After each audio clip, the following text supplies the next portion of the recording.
Topic complete कर रहे हैं कंडक्टेंस का। एक दो चीज़ें आपने पढ़े होंगे, क्वेश्चन है ना, एक दो क्वेश्चन मिले होंगे जैसे ट्रांसफरेंस नंबर है ना, तो एक दो चीज़ें रह गई हैं, वो कंप्लीट करने के बाद डाउट डिस्कस करें, ठीक है। पहले चेक करो।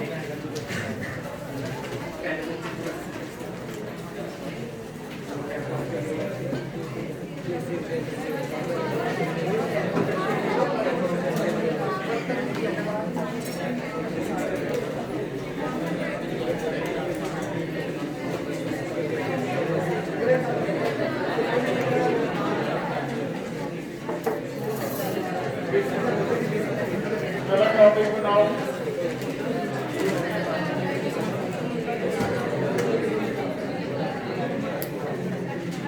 एक टॉपिक हमारा बचा है कंडक्टोमेट्रिक डायमेंशन।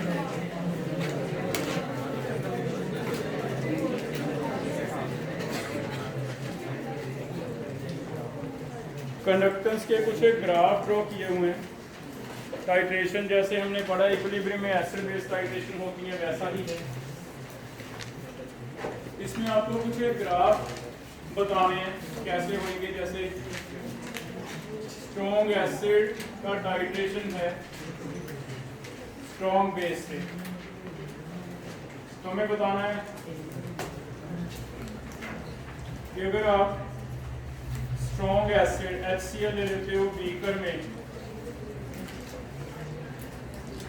इसमें ऊपर से डालते हो NaOH। NaOH HCl को न्यूट्रलाइज करेगा। न्यूट्रलाइज कब होता है? टाइट्रेशन का मतलब है इक्वलेंस पॉइंट आ जाता है जब N1V1 किसके इक्वल हो जाए? N2V2। तो वैसे तो इस रिएक्शन में हमें इंडिकेटर चाहिए होते हैं, कोई ऐसा सब्सटेंस जो कलर चेंज करे जब N1V1 इक्वल हो जाए N2V2 के, तो हमें पता चलता था भी टाइट्रेशन हो गई। लेकिन आज हम इसे कंडक्टेंस से भी पता लगा सकते हैं। कैसे? HCl में H और Cl की वजह से कुछ ना कुछ इसकी कंडक्टेंस होएगी ऑलरेडी। वो कंडक्टेंस लैम्डा मोलर इनिशियल है। आपको ये ध्यान देना है कि जैसे जैसे इसमें मैं NaOH डालूंगा तो कंडक्टेंस में क्या चेंज होगा। वो कंडक्टेंस का हम एक ग्राफ ड्रॉ करेंगे। इधर ले लेंगे कंडक्टेंस लैम्डा मोलर और इधर क्या लेंगे?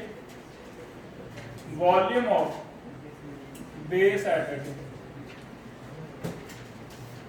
ग्राफ ड्रॉ करेंगे और ग्राफ से डिक्रीज या इंक्रीज कुछ ऐसी चीजें आएंगी और इक्वलेंस पॉइंट हमें पता चल जाएगा। एक शार्प चेंज आता है कंडक्टेंस में, यहाँ डिक्रीज से इंक्रीज या इंक्रीज से एकदम ज्यादा इंक्रीज, यहाँ चेंज आएगा शार्प, वहां हम रोक देंगे NaOH डालना। अंडरस्टूड हो जाएगा भी N1V1 किसके इक्वल आ गया?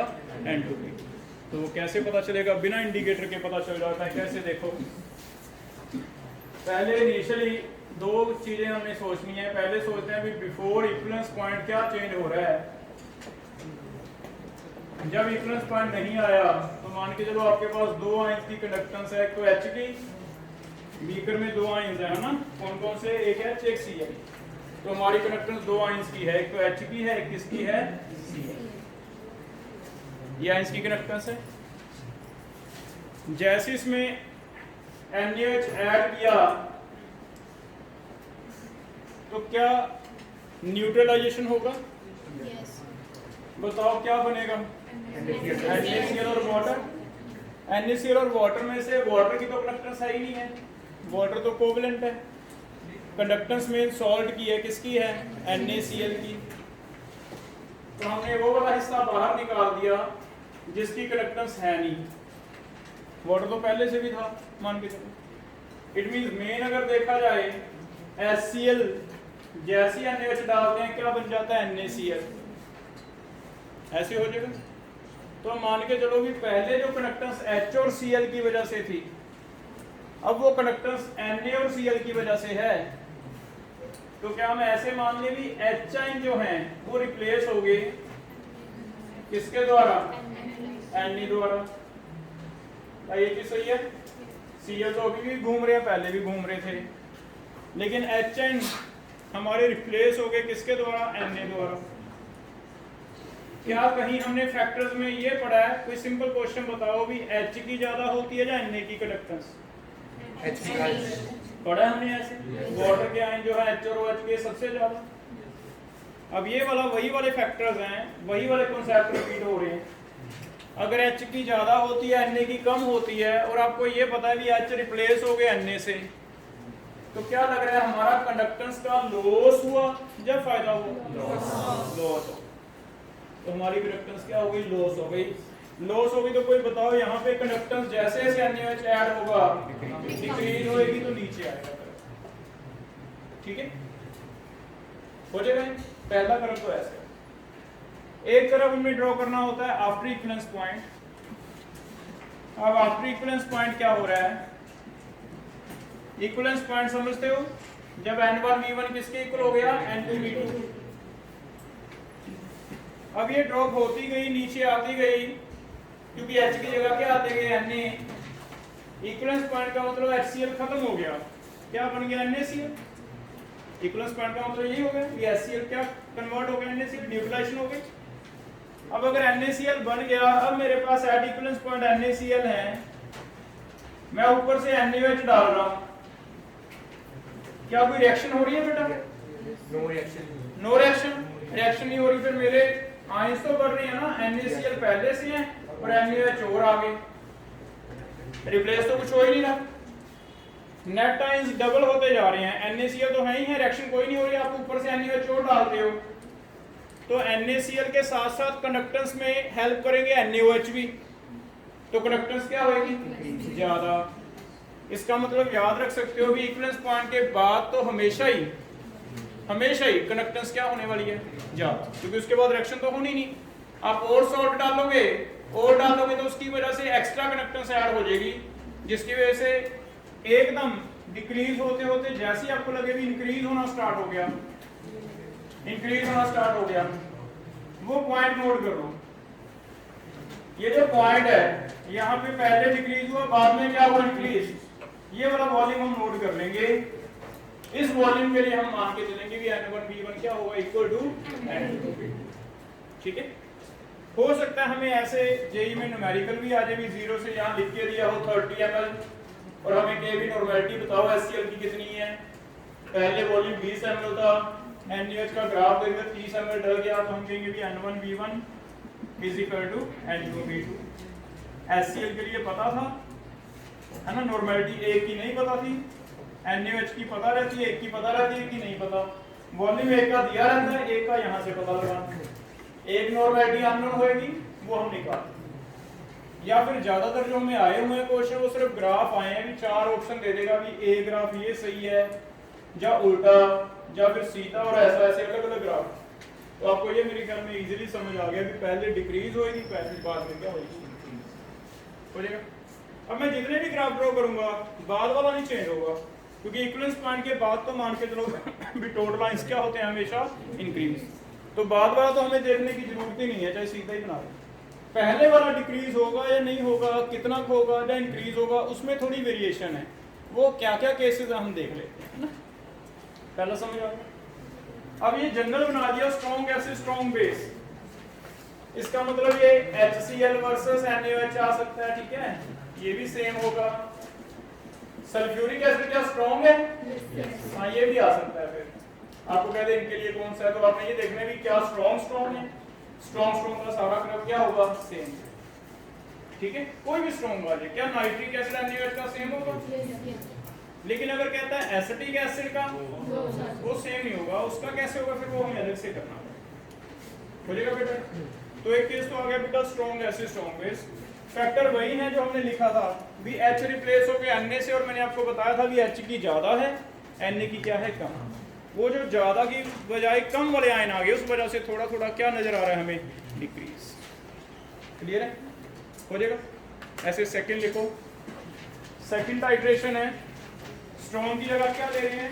Week acid versus strong base, weak acid versus strong base. अच्छा, इसमें weak acid versus strong base या फिर strong acid versus weak base same ही होगा। इसका मतलब ये है कि जब एक केस बन गया, अभी दोनों स्ट्रॉन्ग, एक केस बन गया एक वीक, कौन सा वीक वो फर्क नहीं पड़ता, सेम ही केस है, ठीक है।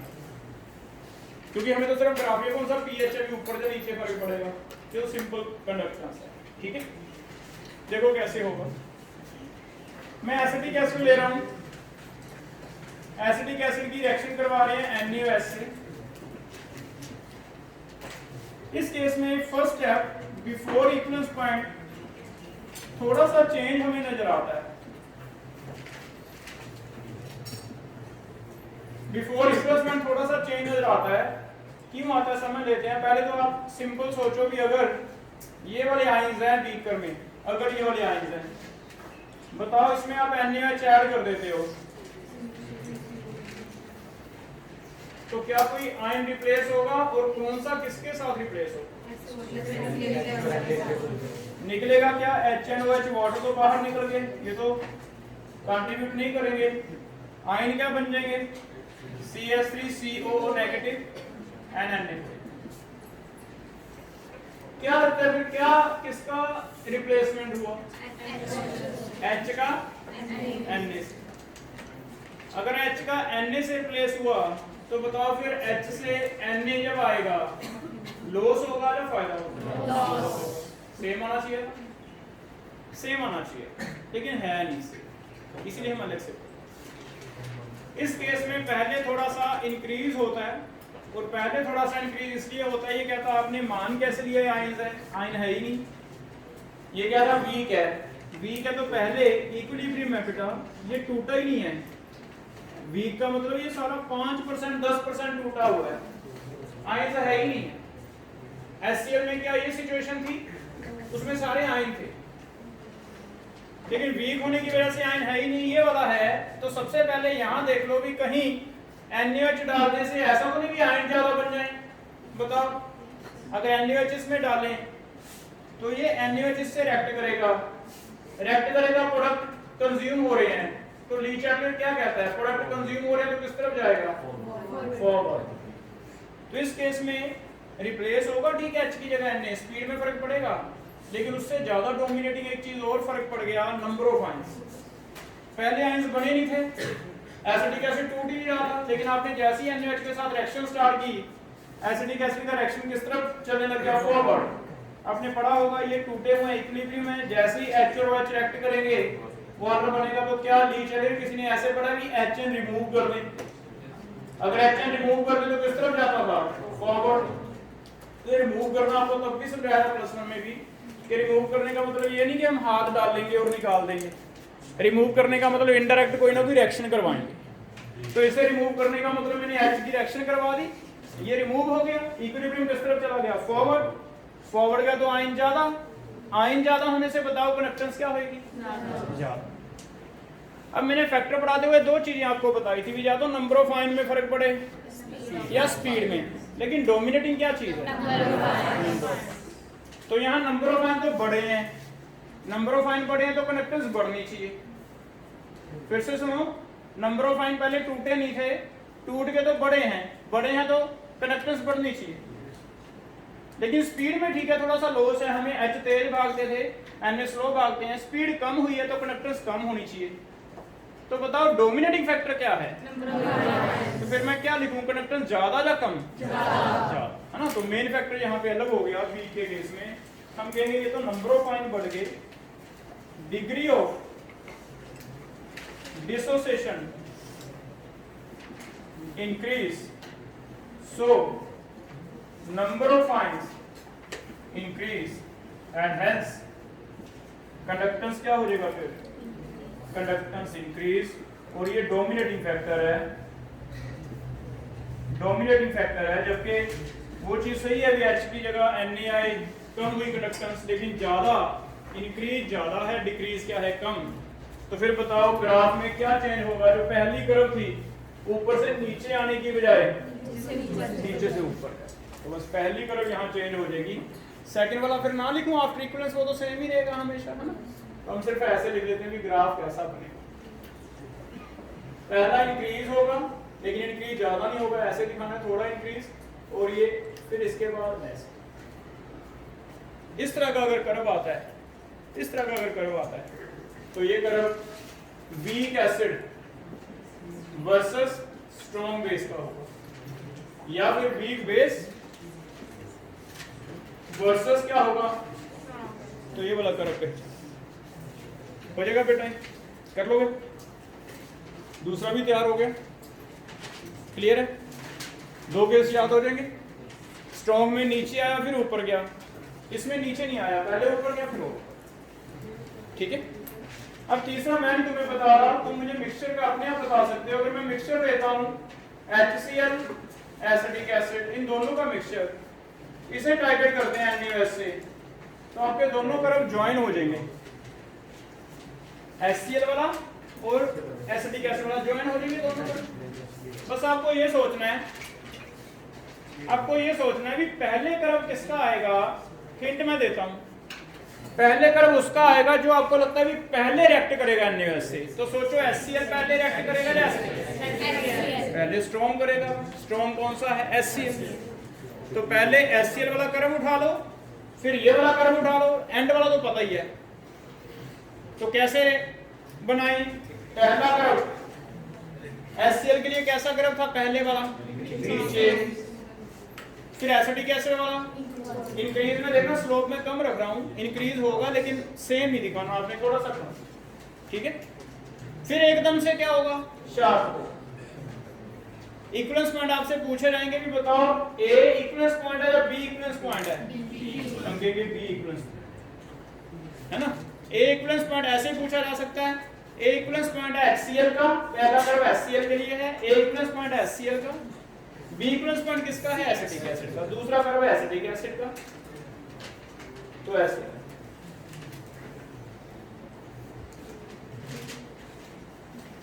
इट मींस मेन तो दो ही कर्व हैं, तीसरा तो उसी से बनाया हुआ है। स्ट्रॉन्ग का और वीक का जब ऐड करेंगे, बस आपको ये ध्यान रखना कि पहले स्ट्रॉन्ग का रिएक्शन होगा, बाद में किसका होगा, वीक का। इतना तो मेरे ख्याल ज्यादा मुश्किल नहीं है, तो याद रख लोगे। तो सिंपल सी चीज है कि आपको HCl और कर्व इसका मिक्सचर दे, एसिड स्ट्रॉन्ग और वीक का, और आप ऊपर से NaOH डालो, तो पहले रिएक्शन फास्ट जो होती है स्ट्रॉन्ग की होती है बेटा।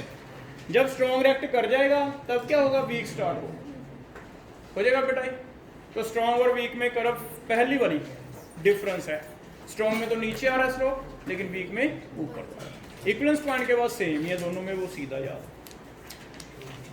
हो जाएगा। तो फिर ये वाला कर्व बना के दो मुझे, कैसे कैसे बनेंगे, तुम्हें बस ये आइडिया लगाना है कि कौन सा स्ट्रॉन्ग है कौन सा वीक है ना। पहला कर्व देखो कैसे बनेगा, तो अपनी कॉपी पे ट्राई करो। HCl का बनाना है वर्सेस NaOH, इसका बनाना है। दूसरा आपको NH4OH का बनाना है वर्सेस HCl। तीसरा बनाना है HCl वर्सेस NaOH। वीक का हमें क्या था पता नहीं चलता, क्योंकि वो वहां भी था, भी शार्प नहीं आता वीक में इक्विवेलेंस पॉइंट, है ना, शार्प नहीं आता था। तो एक स्ट्रॉन्ग हमें लेना पड़ता है टाइट्रेशन में। और एक मिक्सचर ले लेते हैं, मिक्सचर है HCl का एंड HCl का वर्सेस KOH। कर्व्स ट्राई करो कैसे कैसे करो।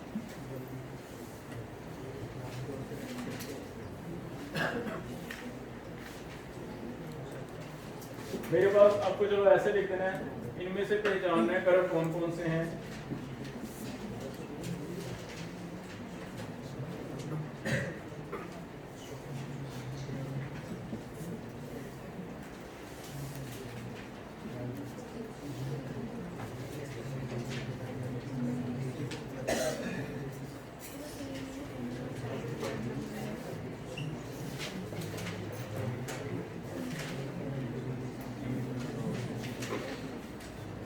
इनमें से नंबर लिख दो कि A के आगे कौन सा है, B के आगे पहले ड्रॉ कर लो कॉपी में, फिर पहचानने है भी कौन सा कर्व किसके साथ मैच करेगा।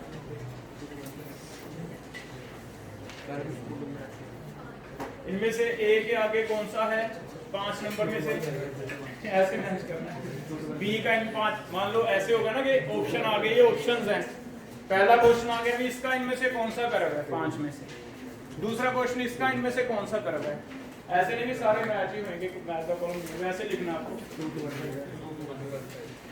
पहले के लिए बताओ कौन सा सही रहेगा? सेकंड, क्योंकि वीक वाला है तो वीक वाला कौन सा रहेगा? चेक करो सही हो गया।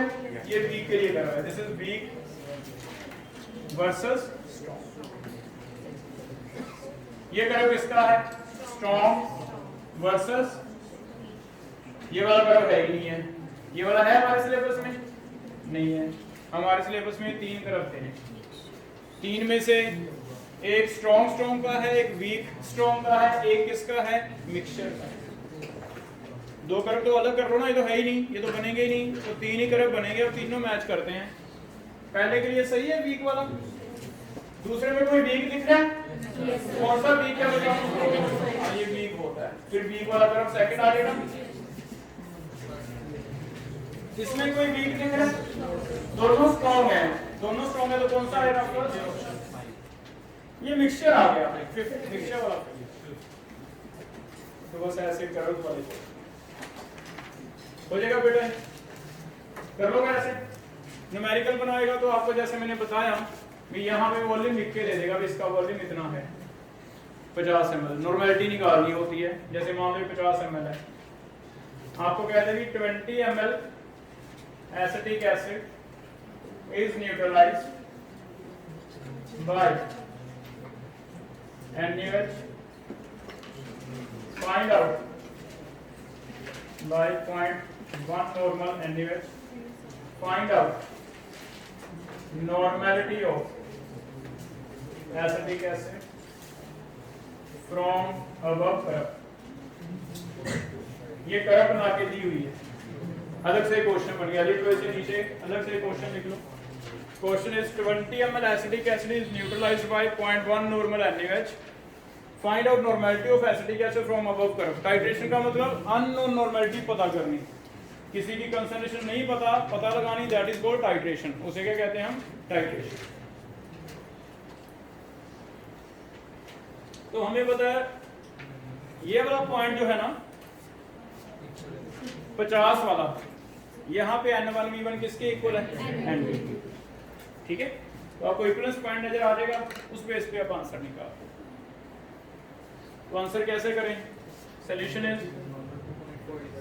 एसिटिक एसिड के लिए हम दे रहे हैं चलो N1V1, NaOH के लिए क्या दे रहे हैं? N2V2। N1 नहीं पता, वॉल्यूम पता है एसिटिक एसिड का? देखो कोई दिया, कितने ml दिया है? 20 लिख लें। ये वाला देखो 20 ml, ये लिख लिया 20। N2 पता है NaOH का? दिया होगा आपको, ये वाला 0.1। वॉल्यूम इसका ग्राफ से आएगा, ये वाला कर्व है, कितना है? 50। ट्राई करो कितना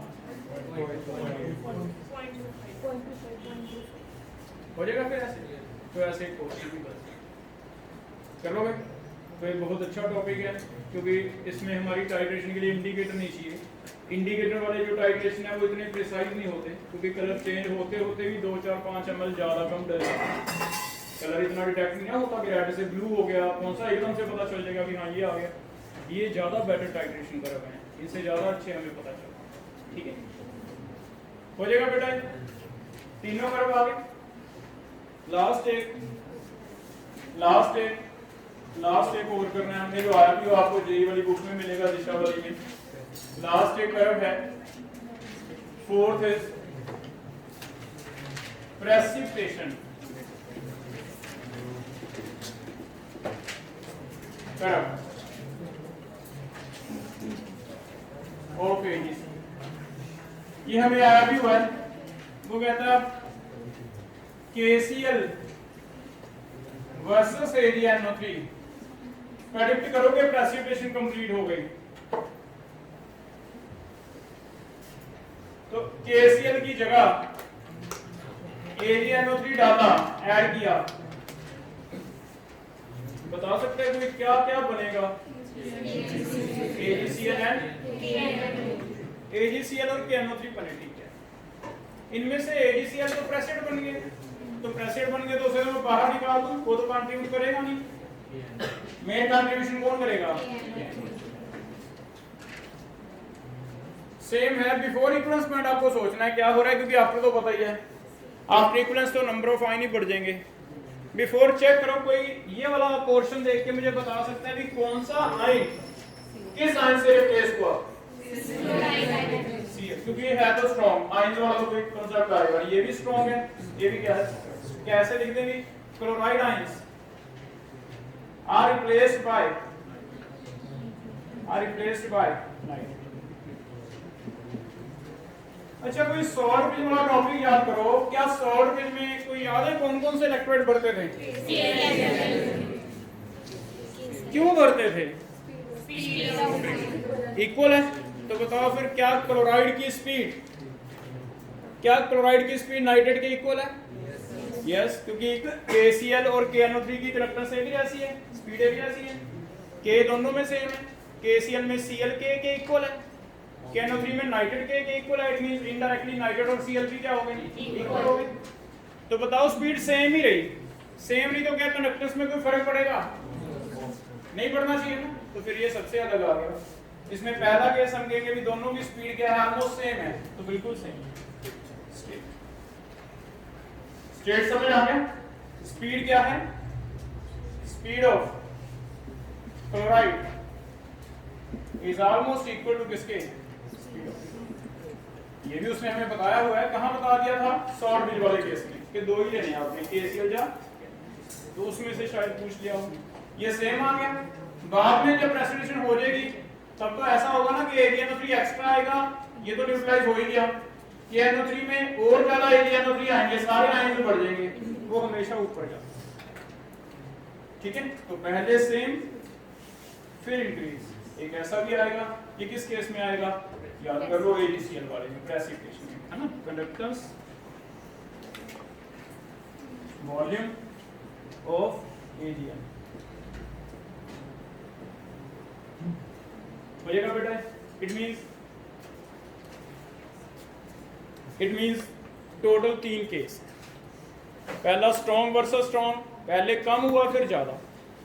वीक वर्सेस स्ट्रॉन्ग, पहले थोड़ा सा ज्यादा फिर एकदम ज्यादा। प्रेसिपिटेशन वाला पहले सेम है फिर ज्यादा। तो पहली क्रम में चेंज आएगा, याद रखो, दूसरी तो हमेशा ऊपर ही जाएगी।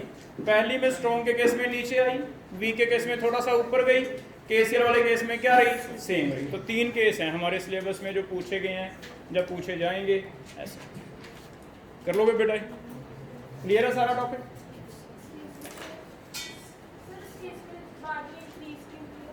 बाद में तो बेटा हमेशा इंक्रीज होता है, क्योंकि जब KNO3 बन गया आप उसमें और ज्यादा क्या डाल रहे हो? AgNO3।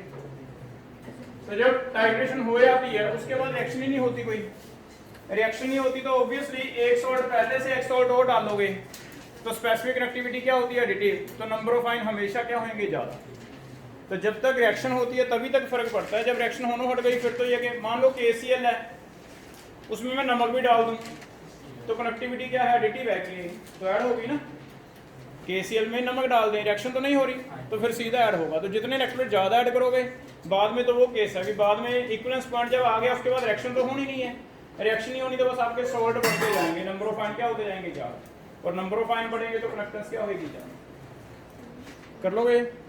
क्लियर है? नेक्स्ट कर रहे हैं आगे। एक नंबर के 2 चीजें और है, क्वेश्चन पूछे जाएंगे हमें। पहला क्वेश्चन बना के लिख लो। पहला क्वेश्चन बना के लिख लो, what is transference number? What is transference number? Transference number के 1-2 क्वेश्चन आपको मिले होंगे अगर बुकलेट किसी ने पढ़ा तो। Answer is fraction of conductance carrying by 1 ion. Infinite dilution पे हम ये चीजें कर सकते हैं। इनफिनिट डिल्यूशन पे हमने कहा भी हर एक आयन NaCl में से Na या Cl अपनी एक अलग से पहचान है, अपनी एक अलग से कंडक्टेंस करता है। Na को Cl का नहीं पता, Cl को Na का नहीं। तो फिर एक का हिस्सा कितना है टोटल कंडक्टेंस में से, वो निकालना इजी है। फ्रैक्शन का तो हमेशा एक ही सिंपल फॉर्मूला होता है, ऊपर एक की नीचे टोटल। तो वैसे हम फ्रैक्शन निकाल लेंगे। मान लो केटाइन का ट्रांसफरेंस नंबर निकालना है तो हम कहेंगे भी केटाइन की कंडक्टेंस ऊपर लिख लो, कंडक्टेंस ऑफ केटाइंस कितनी है, नीचे क्या हो जाएगा टोटल, टोटल में कंडक्टेंस ऑफ केटाइंस प्लस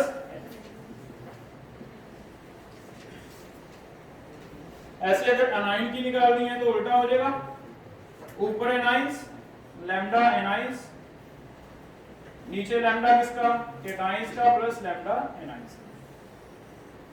ऐसे हो जाएगा। ठीक है, तो ये टॉपिक कोराश लॉ के बाद ही हमें समझ आया। कोराश लॉ के अकॉर्डिंगली मान लो सोडियम सल्फेट है, इसमें आपको सोडियम का और सल्फेट का कंडक्टेंस कहीं से आइडिया लग जाए भी सोडियम का कंडक्टेंस मान लो 50 है और ये कंडक्टेंस मान लो 80 है, आपको कहा जाए कि क्या ट्रांसफरेंस नंबर सोडियम का मींस कितना करंट का हिस्सा है, कितना कंडक्टेंस का हिस्सा है जो सोडियम कैरी कर रहा है, क्या बता सकते हो?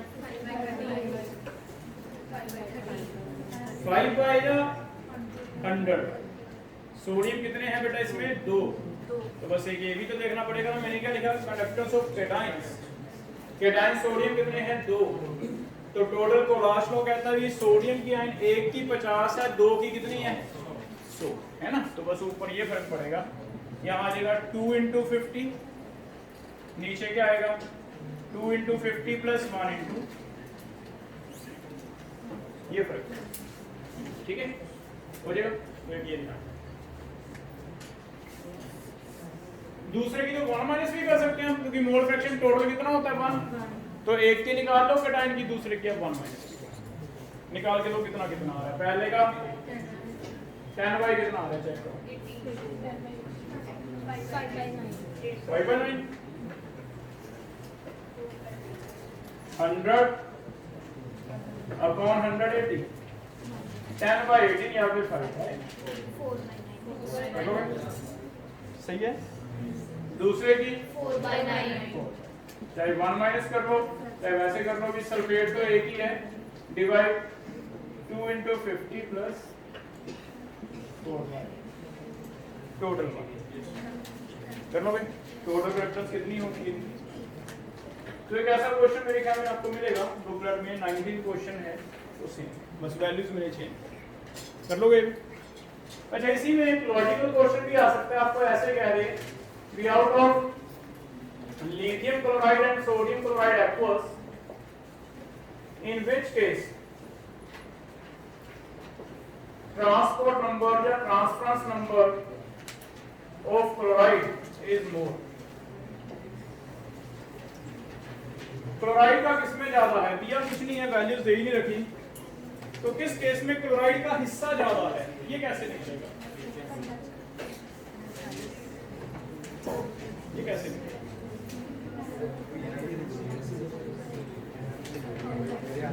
टोटल 1 है, मैं ये बता दूं, कोई भी है इस तरीके बताओ। लिथियम क्लोराइड में टोटल लिथियम प्लस क्लोराइड है, सोडियम क्लोराइड में टोटल सोडियम प्लस क्लोराइड है, ठीक है। किसमें ज्यादा है? लिथियम क्लोराइड, लिथियम क्लोराइड में ज्यादा है, कौन बता रहा है, एक्सप्लेन भी कर रहा है, क्योंकि लिथियम की कम है कंडक्टेंस, लिथियम और सोडियम में से लिथियम का साइज बड़ा, लिथियम का साइज बड़ा तो लिथियम का हिस्सा कम, अगर लिथियम का कम है टोटल 1 में से किसका पार्टनरशिप ज्यादा हुआ, क्लोराइड।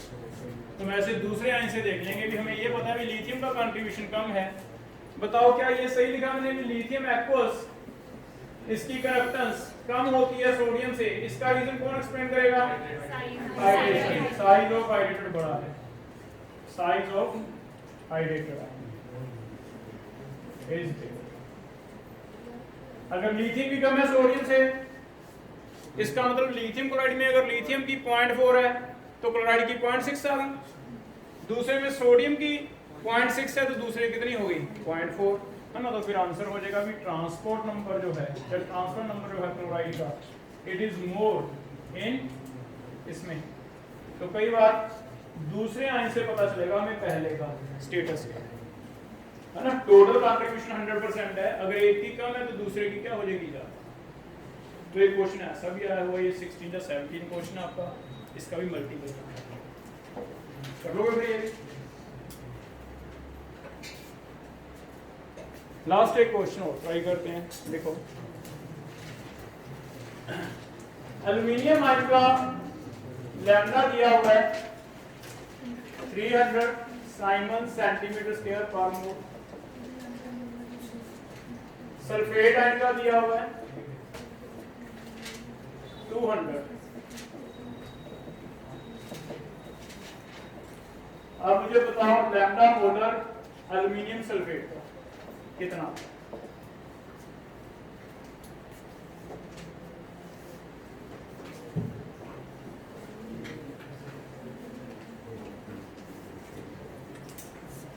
दो एल्यूमिनियम के आए ना बेटा, 3 सल्फेट के हैं, तो जरूरी नहीं है कि हमें वैसे ही क्वेश्चन आए कि 2 ऐड करें 1 माइनस करें, नहीं सीधा ही है। 1200 आ जाएगा। हम कहेंगे इसमें कितने एल्यूमिनियम आए हैं? 2, तो 2 एल्यूमिनियम का कितना हो गया? 600। 3 सल्फेट का कितना हो गया? 600।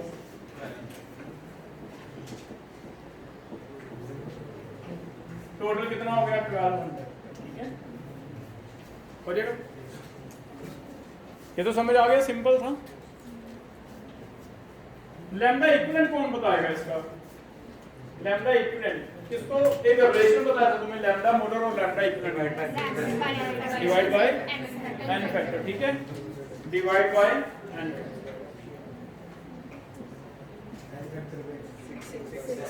एन फैक्टर कितना है? 6 है। तो बताओ कितना आ गया? 200 आ गया। हो जाएगा बेटा। पहले तो यहाँ तक पूछो, कोई डाउट है? 2 आयन एल्यूमिनियम के, 3 सल्फेट के हैं, सीधा क्वेश्चन था। हो जाएगा। ये वाला फॉर्मूला किस किस को याद है? सबको याद है? ये लैम्डा मोलर बनाओ। ठीक है, हो जाएगा। अब पैरेलल इसके स्टार्ट करते हैं। मान लो अकेला एल्यूमिनियम का मुझे लैम्डा इक्विवेलेंट चाहिए होता, अकेला एल्यूमिनियम का, तो यही वाला फॉर्मूला लगा के कितना आता? एन फैक्टर वाला कितना? 300 बाय 3 कितना आता? मान लो लैम्डा इक्विवेलेंट चाहिए होगा सल्फेट का, 200 बाय 2 कितना आता? 100। और अगर मैं इससे लैम्डा इक्विवेलेंट सीधा निकालता एल्यूमिनियम सल्फेट का, तो लैम्डा इक्विवेलेंट एल्यूमिनियम का प्लस लैम्डा इक्विवेलेंट किसका? सल्फेट का। चेक करो क्या ये दोनों 1 इक्वेशन और 2 इक्वेशन सेम रिजल्ट दे रहे हैं? सेम रिजल्ट आ रहे हैं। इसका मतलब इंपॉर्टेंट क्या हो गया? इंपॉर्टेंट ये हो गया कि कोलाश लॉ अगर इक्विवेलेंट कंडक्टेंस की टर्म्स में पूछा जाए, इक्विवेलेंट कंडक्टेंस की टर्म में दिए हो वो भी इक्विवेलेंट दिए हो, पूछा जाए वो भी इक्विवेलेंट, तो वो मोलर वाले से अलग है, उसमें कोफिशिएंट नहीं आएंगे, उसमें कोफिशिएंट नहीं है। हो जाएगा बेटा? तो कहीं लिखा नहीं हुआ बुक में, लेकिन हाँ क्वेश्चन दे रहे हैं। इसका मतलब कोलाश लॉ इक्विवेलेंट कंडक्टेंस की टर्म में अगर दिया जाए तो एक चीज हमें अलग से पता चलेगी कि उसमें कोफिशिएंट का रोल खत्म हो गया। एल्यूमिनियम 2 है, डजंट मैटर।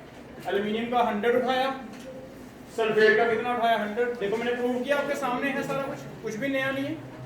इसका मतलब कोलाश लॉ इक्विवेलेंट कंडक्टेंस में एक अलग चीज बन गई। अगर मैं तुम्हें कल को देता हूं, देखना ये वाला क्वेश्चन, मैं तुम्हें कहता हूं कि पोटेशियम सल्फेट का लैम्डा इक्विवेलेंट पता करके दो। लिखो लैम्डा इक्विवेलेंट दे दूं के पॉजिटिव का, दैट इज 120। यहाँ पे यूनिट्स में ध्यान रखना, यहाँ पर मोल नहीं है, क्या है? पर इक्विवेलेंट। यहाँ पे इक्विवेलेंट दे दे सल्फेट का, that is 80 Simon centimetre square पर इक्विवेलेंट। तुम्हें पूछा जाए भी आंसर क्या है लैम्डा इक्विवेलेंट का, तो तुमने सीधा ही आंसर दे देना कितना? 120 प्लस 80 कितना?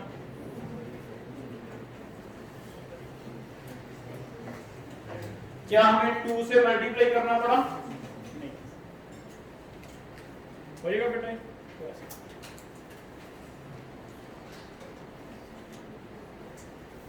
कर लोगे बेटा? तो एक आधा क्वेश्चन ऐसा भी दिया हुआ है कि तुम्हें मोलर में नहीं गया, इक्विवेलेंट दिया हुआ है।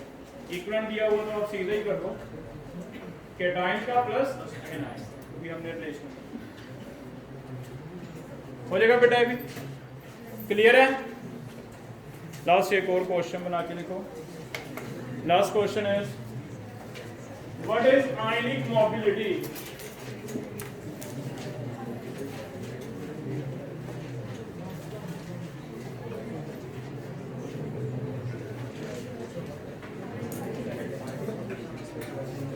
What is ionic mobility?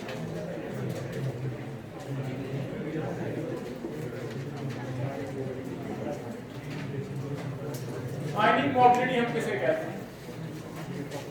तो आंसर है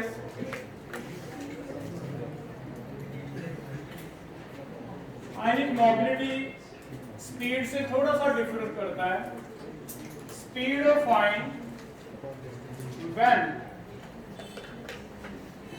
potential gradient of cell is 1 unit। Last एक ये डाइजेस्ट करना। आयनिक मोबिलिटी एक अलग चीज दे रही है। वैसे तो ठीक है, स्पीड ज्यादा, हम स्पीड को आयनिक मोबिलिटी ले लेते हैं, लेकिन हमने एक्सपेरिमेंटली निकाला ना भी लिथियम और सोडियम में से लिथियम का साइज बड़ा है, वो सारा पता कहाँ से चला होगा, पहले एक्सपेरिमेंटली निकालते हैं। एक्सपेरिमेंटली जो आयनिक मोबिलिटी ऐसे सिंबल म्यू दिया गया है और वो ऐसे निकाला हुआ है, स्पीड कहता डिवाइड करो किससे? पोटेंशियल ग्रेडियंट से। अब क्या मीनिंग है इस चीज का समझो। स्पीड तो स्पीड ही है, लेकिन ये बीच में फिजिक्स कैसे आ रही है, पोटेंशियल ग्रेडियंट देखते हैं। सोडियम की आयनिक मोबिलिटी फिक्स्ड वैल्यू आनी चाहिए, चाहे मैं निकालूं चाहे तुम निकालो, हम अलग अलग सेल्स ले लें, लेकिन वो सेम वैल्यू तभी आएगी बेटा जब हम पोटेंशियल ग्रेडियंट क्या रखेंगे? एक जैसा। मान लो इसमें तुम सोडियम आयन की स्पीड चेक कर रहे हो, सोडियम आयन किस तरफ भागेगा? नेगेटिव की तरफ। लेकिन तुम्हारी स्पीड और मेरी स्पीड में फर्क पड़ जाता है। अगर मैं वोल्टेज ज्यादा लगा दूं, तुम वोल्टेज कम लगा दो, तो क्या यहाँ वोल्टेज का फर्क यहाँ पड़ेगा चार्ज पे? क्या रोड के ऊपर फिजिक्स क्या बता रहा है? रोड के ऊपर वोल्टेज अलग अलग लगाने से क्या कोई चार्ज अलग अलग होंगे या सेम ही रहेंगे? अलग अलग होंगे। डिफरेंस यही होता है पॉजिटिव कितना नेगेटिव कितना। बताओ, सोडियम वही है भागने वाला, उसके अराउंड हाइड्रेटेड जो भी है वो सेम बना हुआ है, लेकिन उसकी स्पीड पे तो फर्क पड़ जाएगा ना। अगर मैं वोल्टेज 200 वोल्ट दूंगा, आप 10 वोल्ट पे करे जा रहे हो, तो क्या वो तेज सेम स्पीड पे भागेगा? तो फिर वो कहता है वोल्टेज अपनी सेम करो। और वो वोल्टेज कैसे सेम करते हैं? टोटल वोल्टेज तुमने कितनी दी है? टोटल पोटेंशियल कितना दिया हुआ है? उसे पर यूनिट सेंटीमीटर निकाला जाता है। पर यूनिट सेंटीमीटर मीन जितना भी इनमें डिस्टेंस है 10 सेंटीमीटर, 10 सेंटीमीटर की लेंथ पे इतना है। जैसे जैसे दूर देते जाएंगे बेटा, ये वाला फर्क पड़ता जाएगा ना। इसका जो इफेक्ट है वोल्टेज का वो क्या होता जाएगा? कम, क्योंकि रीजन ज्यादा मिल जाएगा उसे। तो पर यूनिट लेंथ निकाला जाता है डिस्टेंस ऑफ सेपरेशन, जो हम सेल कांस्टेंट में लेते हैं, distance of separation of electrons. इससे डिवाइड करके क्या निकलता है टर्म? Potential gradient. अब ये जब पोटेंशियल ग्रेडियंट एक जैसा होगा तब मेरी आयनिक मोबिलिटी सेम है। तो मैं क्या करूंगा? पहले स्पीड निकालूंगा सोडियम आयन की, स्पीड निकाल के म्यू सोडियम आयन का कैसे निकलेगा? जितनी भी स्पीड मैंने निकाली है वो तो तुम्हारी और मेरी अलग अलग आ रही है, लेकिन हमारा वो सेम कैसे होगा आयनिक मोबिलिटी? अगर मैं स्पीड को अपने सेल के पोटेंशियल ग्रेडियंट से डिवाइड कर दूं तो मेरा पोटेंशियल ग्रेडियंट 1 हो गया। मैंने कितनी भी वोल्टेज लगाई, मैंने कितना भी सेल में डिस्टेंस दिया, फर्क नहीं पड़ता, क्योंकि मैंने ऐसे कैलिब्रेट कर लिया भी मेरा पोटेंशियल ग्रेडियंट इतना है तो स्पीड इतनी है, जब 1 होगा तो इतनी होगी। ऐसे तुम अपना भी कर लो, तुम अपना कर लो भी मेरा पोटेंशियल ग्रेडियंट 1 है तब स्पीड कितनी होएगी? तब तो हमारी वैल्यू एक जैसी आनी चाहिए ना, क्योंकि पोटेंशियल ग्रेडियंट 1 कर दिया मैंने, तब फर्क नहीं पड़ेगा कि तुमने वोल्टेज ज्यादा लगाई थी या कम लगाई थी। तो फिर एक चीज और हमने उसमें रिफाइन किया थोड़ा सा कि ऐसे तो आयनिक स्पीड तो अलग अलग आ जाएगी। अगर मैं पोटेंशियल डिफरेंस ज्यादा लगा दूं, तुम कम लगाओ, फिर तो मैं लिथियम को तेज भगाने लग जाऊंगा तुमसे, फिर तो मैच नहीं हो रहे हमारे एक्सपेरिमेंटल डाटा थ्योरेटिकल से। तो कहता भी सेम करो। सेम करने के लिए पोटेंशियल ग्रेडियंट का टॉपिक दिया भी वो 1 होना चाहिए।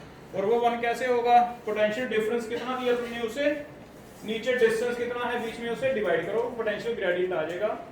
इतने पोटेंशियल ग्रेडियंट के लिए स्पीड इतनी है, एक के लिए कितनी होगी, उसे हम क्या कहते हैं, आयनिक मोबिलिटी। आयनिक मोबिलिटी हमारी क्या आएगी, सेम आएगी, चाहे मैं निकालूं, चाहे तुम निकालो, चाहे कोई भी सेल ले लो, कोई भी पोटेंशियल हो जाएगा, समझ आओ।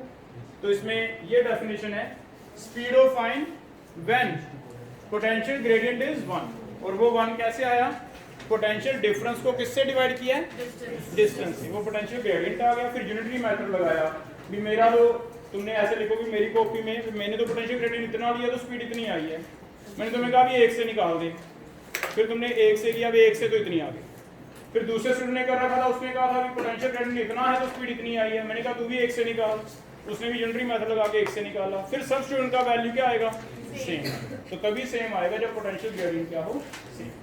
चलो बेटा, और इससे एक चीज और निकल जाती है, ये जो आयनिक मोबिलिटी है ना, इससे हम इक्विवेलेंट कंडक्टिविटी, इक्विवेलेंट कंडक्टेंस निकाल सकते हैं, it is equal to mu into F. ये फॉर्मूला कोई समझाएगा कैसे आ गया, F96500 कह रहा है वो इक्विवेलेंट। बताओ क्या 1 equivalent ion 1 Faraday charge carry करेगा, एक ही बात है, 1 इक्विवेलेंट आयन कितना चार्ज कैरी करता है, 96500। तो सोडियम इधर जा रहा है, तेज भाग रहा है, वो कितना चार्ज लेके जा रहा है, 96500। बस अगर वो तेज भागेगा तो उसकी कंडक्टेंस क्या आ जाएगी, ज्यादा, अगर वो स्लो भागेगा तो उसकी कंडक्टेंस क्या आ जाएगी। तो टोटल कंडक्टेंस वेरी करेगी किससे, स्पीड से, लेकिन वो जनरल स्पीड नहीं है, यहाँ पे स्पीड को फिक्स लगा के क्या बनाया गया, आयनिक मोबिलिटी हो जाएगा। तो एक क्वेश्चन आपको लास्ट 20th इसका दिया हुआ है, F96500 है, ये दिया हुआ है, म्यू निकालना है, एक इसका कर लोगे बेटा। तो एक मतलब ऐसे क्वेश्चन है जो प्रीवियस ईयर में दिए नहीं, कहीं एनसीईआरटी में टॉपिक लेकिन पूछ रखे हैं, कहीं आपको दिशा में AgCl वाला ग्राफ दिया हुआ है, कहीं अनवस्थी में एसिड बेस के टाइट्रेशन के कर्व दिए हुए हैं, कहीं एक आधा क्वेश्चन आयनिक मोबिलिटी का लिख रखा है, कहीं कोलाश लॉ का इक्विवेलेंट देके जानबूझ के दे दिया और वो गलत कराए बच्चे। तो आज का टॉपिक सिर्फ ये था कि उन क्वेश्चन के बेस पे हमने टॉपिक्स बनाए हैं कि ये क्वेश्चन तुम्हारा गलत ना हो जाएगा, है ना। टाइट्रेशन का एक टॉपिक बन गया, आयनिक मोबिलिटी का बन गया, ये बन गया, अदरवाइज एनसीईआरटी में नहीं है, लेकिन आए हुए हैं प्रीवियस ईयर। कर लोगे बेटा ऐसे। अब तुम कंडक्टेंस की बुकलेट निकालो, पहले जो मैं बोल रहा हूँ वो वाले क्वेश्चन करके देखो। पहले सबसे पहले 19 करो, सबसे पहले 20th करो, लास्ट वाला लेके आए हो बुकलेट, पहले 20th करो, ये वाला मेरे ख्याल फॉर्मूला लगना चाहिए, 20th करके देखो हो रहे हैं।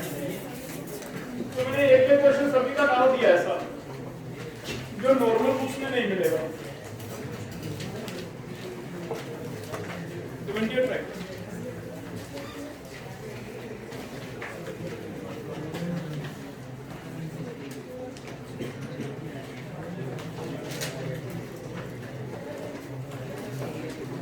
करके देखो बेटा आ रहे हैं नहीं आ रहे।